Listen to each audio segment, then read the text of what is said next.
കൊല്ലത്ത് കല്ലുംതാഴത്ത് ലഹരി പരിശോധനയ്ക്കിടെ എക്സൈസ് ഇൻസ്പെക്ടറെ കാറിടിച്ച് അപായപ്പെടുത്താൻ ശ്രമം.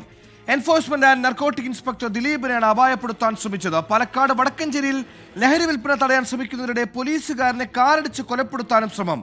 മലപ്പുറം എടപ്പാളിൽ യുവാവിനെ ലഹരി സംഘം തട്ടിക്കൊണ്ടുപോയി മർദ്ദിച്ചു. സഹപാഠിയുടെ നമ്പർ നൽകാത്തതിനാണ് ക്രൂരമർദ്ദനം. സംസ്ഥാനത്ത് ഇന്നും ലഹരി മരുന്നുകളുമായി 10 പേർ പിടിയിലായി.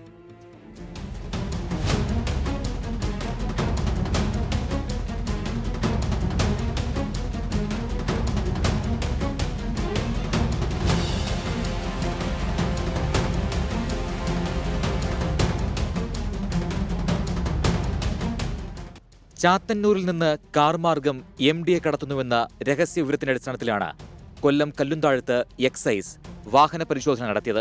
കാർ പരിശോധിക്കാൻ ഇൻസ്പെക്ടർ എത്തിയപ്പോൾ വാഹനം മുന്നോട്ടെടുക്കുകയായിരുന്നു. എക്സൈസ് പിന്തുടർന്നതോടെ കാർ മാമ്പുഴയിൽ ഉപേക്ഷിച്ച് ഡ്രൈവർ കടന്നു കളഞ്ഞു. പരിശോധനയിൽ വാഹനത്തിൽ നിന്ന് 4 ഗ്രാം MDMA കണ്ടെടുത്തു. കാർ ഓടിച്ചയാളെ കണ്ടെത്താനുള്ള അന്വേഷണം ആരംഭിച്ചു.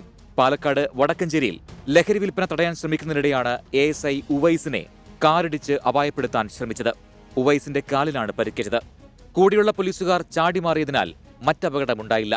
മലപ്പുറം എടപ്പാളിൽ യുവാവിനെ ലഹരി സംഘം തട്ടിക്കൊണ്ടുപോയി മർദ്ദിച്ചു. കുറ്റിപ്പല സ്വദേശിയായ 18-കാരനോട് ലഹരി സംഘം സഹപാഠിയായ വിദ്യാർത്ഥിനിയുടെ നമ്പർ ചോദിച്ചു. നമ്പർ ഇല്ലെന്ന് പറഞ്ഞതോടെയാണ് സംഘം കയ്യിൽ കരുതിയ വടിവാളെടുത്ത് ഭീഷണിപ്പെടുത്തിയത്.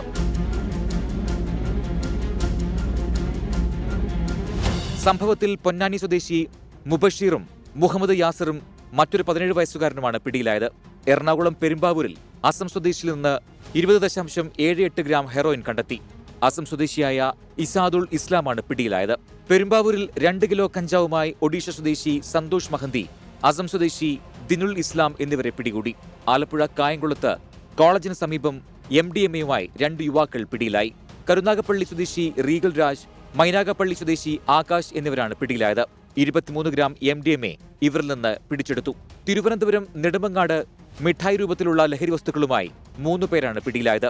വട്ടപ്പാറയിലെ സ്വകാര്യ ബോയ്സ് ഹോസ്റ്റലിലേക്ക് എത്തിച്ച പാർസലാണ് ഇവരിൽ നിന്ന് പിടികൂടിയത്. വെള്ളനാട് വീട്ടിൽ നിന്ന് 15 ഗ്രാം MDMAയുമായി 2 പേരും പിടിയിലായി.